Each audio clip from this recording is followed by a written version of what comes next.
अगर कोई बाहर का हमला हो और फौजी हमला हो तो हमारी फौज है, हमारी हवाई जहाज है और हमारे बहादुर नौजवान हैं जो उसमें काम करते हैं, वो उससे बचाएंगे। ठीक है, लेकिन आखिर में फौज नहीं बचाती है किसी मुल्क को, न हवाई जहाज बचाते हैं, आखिर में मुल्क की हिम्मत बचाती है। नेहरू की जिंदगी के कई शेड्स थे।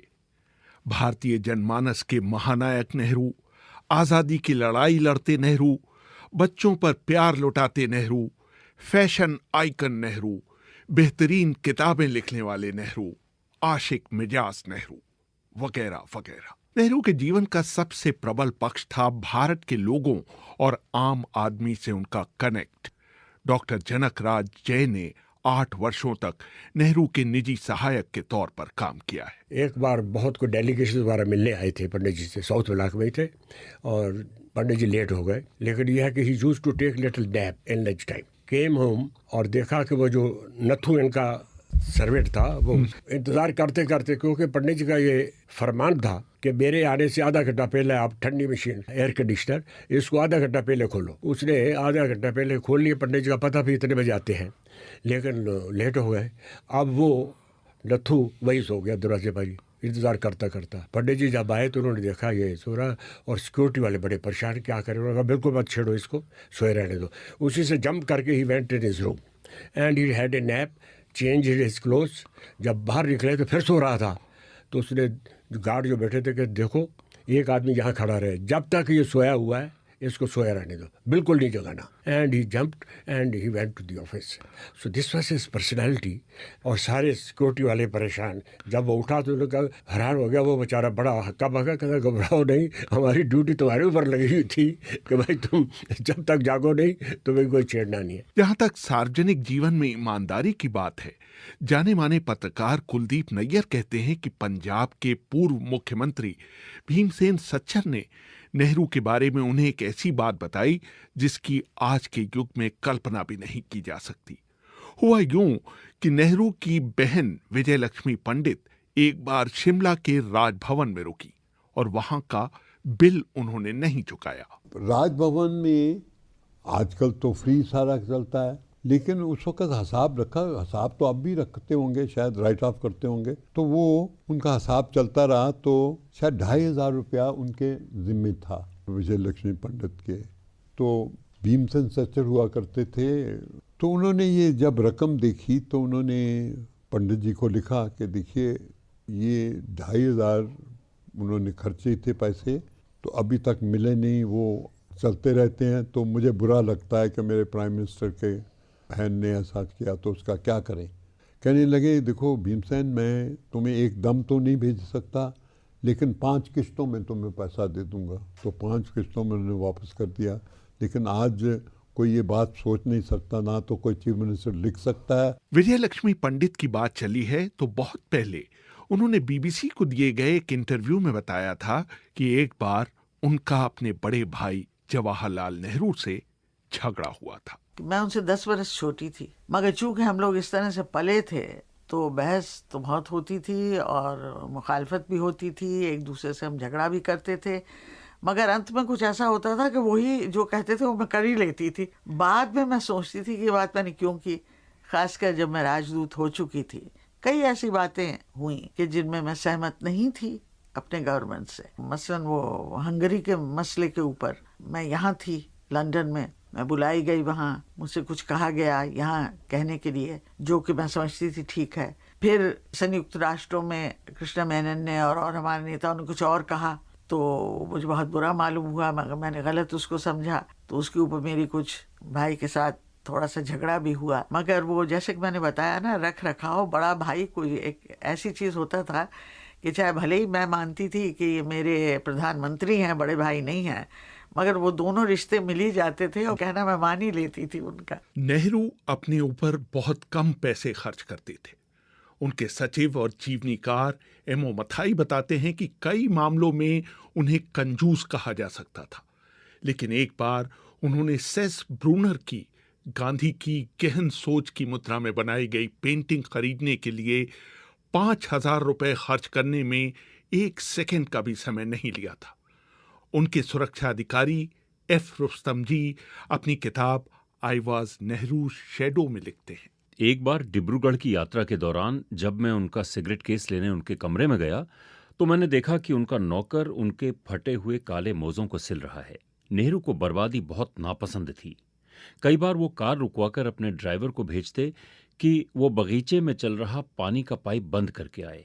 एक बार सऊदी अरब की यात्रा के दौरान उन्होंने रियाद के जगमगाते राजमहल के एक एक कमरे में जाकर उसकी बत्ती बंद की थी। सरदार पटेल नेहरू से 13 साल बड़े थे। कई नीतिगत मामलों पर सरदार से गहरे मतभेद के बावजूद नेहरू निजी रूप से उनका सम्मान करते थे।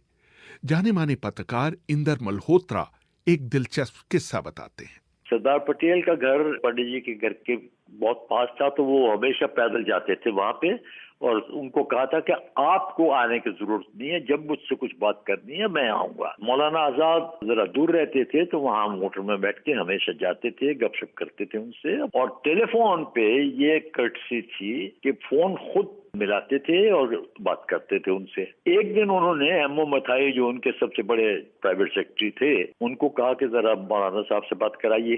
तो जब मौलाना साहब ने फोन लिया और नेहरू आए फोन पे, तो उन्होंने कहा कि जवाहरलाल, तुम्हारी उंगली में दर्द होने लग गया क्या? तो उसका मौलाना आज के बाद ये हरकत नहीं करूंगा। वैसे तो नेहरू बहुत हंसमुख थे, लेकिन जब उन्हें गुस्सा आता था तो सारी हदें पार कर जाता था। उनके सुरक्षा अधिकारी रह चुके KF रुस्तम जी अपनी किताब आई वॉज नेहरू शैडो में लिखते हैं, 1953 में जब पाकिस्तान के प्रधानमंत्री मोहम्मद अली अपनी पत्नी के साथ दिल्ली हवाई अड्डे पर उतरे तो उन्हें नेहरू के मशहूर गुस्से का नजारा अपनी आंखों से देखने का मौका मिला। हुआ ये कि जैसे ही जहाज की सीढ़ियां लगाई गईं, वहां मौजूद करीब 50 कैमरामैन मक्खियों की तरह जहाज के चारों तरफ खड़े हो गए। जैसे ही पाकिस्तानी प्रधानमंत्री उतरे, पीछे खड़ी भीड़ भी आगे आ गई और धक्का मुक्की होने लगी। नेहरू का पारा चढ़ा तो चढ़ता ही चला गया। उन्होंने गुस्से में चिल्लाते हुए कैमरामैन के पीछे दौड़ना शुरू कर दिया। किसी एक शख्स ने नेहरू के लिए कार का दरवाजा खोला। नेहरू ने गुस्से में वो दरवाजा बंद कर दिया और फूल के एक बड़े से बुके से लोगों की पिटाई करने दौड़ पड़े। मैंने बहुत मुश्किल से उन्हें जीप पर सवार होने के लिए मनाया। नाराज नेहरू और पाकिस्तानी प्रधानमंत्री जीप पर राष्ट्रपति भवन गए और उनकी लंबी कार जीप के पीछे पीछे बिना किसी सवारी के आई। इसी तरह पूर्व विदेश मंत्री नटवर सिंह को भी नेहरू के गुस्से का कोप भाजन पन्ना पड़ा, क्योंकि उन्होंने नेहरू के नेपाल निवेश को लिखे पत्र को सेक्रेटरी जनरल को न दिखाकर अपनी अलमारी में रख लिया था। एक रोज आई कोई 6:30 बजे एक फाइल नेपाल पर, और उसमें लिखा हुआ था प्राइम मिनिस्टर का खत नेपाल के बादशाह को। वो 4-5 सफ़े का, तो मैंने भाई रख दो, अब रात को यहाँ हो गई है, कल सुबह आके पढ़ लूंगा इसको। सुबह जाना था मुझे सेक्रेटरी जनरल को छोड़ने हवाई अड्डे पर, वो जा रहे थे मंगोलिया। तो साहब मैं फिर वहाँ पता लगा कि उनका जहाज लेट है, तो हम गप लगाते रहे, completely forgot about the file. 10 बजे करीब एक आदमी मेरे पास आया, सर आपको पंडित जी बुला रहे हैं। तो मैंने कहा भाई वो फाइल के लिए। तो मैं साहब भाग कर अपनी मोटर चला के पहुँच गया, और साहब कमरे में खोल के हुआ ले गया। मैं प्राइम मिनिस्टर के सेक्रेटरी थे SP खन्ना, उन्होंने कहा कि नटवर सिंह जी ये फाइल आप अंदर मत ले जाइए, इतने नाराज हैं कि आप कुछ फेंक देंगे वो। तो मैं साहब चला गया फॉरेन सेक्रेटरी के यहाँ, MG देसाई के साहब, ये leave it here and go, he is very upset. फिर साहब मैंने दूसरे दिन पता किया कि हुआ क्या। तो साहब वो पता लगा कि 9:30 बजे प्राइम मिनिस्टर एग्जीक्यूटिव अपने दफ्तर आ गए। तो वो गए फॉरेन सेक्रेटरी यहाँ के, MJ have you seen my letter to king of Nepal? तो उन्होंने no sir, why not, it hasn't come to me. तो साहब वो गए, खन्ना को पकड़ा प्राइवेट सेक्रेटरी में, ये क्यों नहीं गई फाइल मेरी फॉरेन सेक्रेटरी को? उन्होंने कहा सर वो सेक्रेटरी जनरल को भेज दी थी। तो उन्होंने क्यों भेज दी थी, उनको क्या करना इससे? साहब सारे कागज़ जो आपसे आते हैं वो उन्हीं के जाते हैं, तो मैं भी पता करता हूँ उनके प्राइवेट सेक्रेटरी नटवर सिंह से कि वो लेटर कहाँ गया। खन्ना जी आए मेरे कमरे में, तो मेरे असिस्टेंट ने कहा कि साहब वो तो एयरपोर्ट पे गए हुए, और उन्होंने कहा ये फिर ये खोलो तुम ये अलमारी, वो सब वो चाबी तो उनके पास है। By then temperature had gone to 102 degrees। Tayyab ji साहब ने कहा कि सर वो बड़ी दिलचस्प खत है आपका, तो रख लिया होगा। उन्होंने कहा I am not written the letter for Natwar Singh benefit, get hold of him, send the police, break open his अलमारा। फिर मैं 1 हफ्ते तक आई डिडंट गो, रास्ता था कमरे से सामने होकर नीचे, तो मैंने दूसरा रास्ता लिया 1 हफ्ते के लिए। 1951 में एक बार लोकसभा की बैठक देर रात तक चली। लोकसभा सचिवालय ने सभी सांसदों के लिए खाने का इंतजाम किया। जैसे ही खाना शुरू हुआ, सांसदों ने मुर्गे की हड्डियां खाकर लॉन में फेंकना शुरू कर दी। नेहरू से ये दृश्य देखा नहीं गया। तब के सीटिंग का तो अरेंजमेंट नहीं हो सकता, तो सब बूफे था। तो पहले तो वो नेहरू खड़े देखते रहे कि सब लोग जल्दबाजी में हैं, तो उनको करने दीजिएगा। तो जब तक उन्होंने अपने पेट भरी, उस वक्त तक अर्ज करूं कि बारिश करती उसकी हड्डियों की नीचे बड़ा बढ़िया लॉन था, उसके ऊपर कर दी। और पंडित जी ने वो अपनी प्लेट किसी को पकड़ाई और वो उठाने लगे।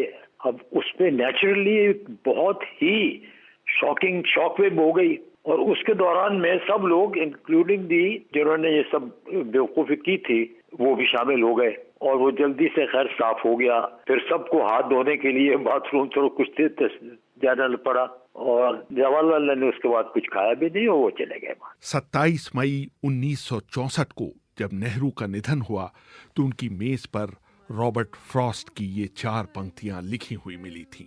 The woods are lovely, dark and deep, but I have promises to keep and miles to go before I sleep. मन मोहन वन तरु मुझको आज बुलाते हैं, किंतु किए जो वादे मैंने याद मुझे वो आते हैं। अभी कहाँ आराम बदा ये मूक निमंत्रण छलना है। अरे अभी तो मिलो मुझको, मिलो मुझको। रेहान फजल, BBC, दिल्ली।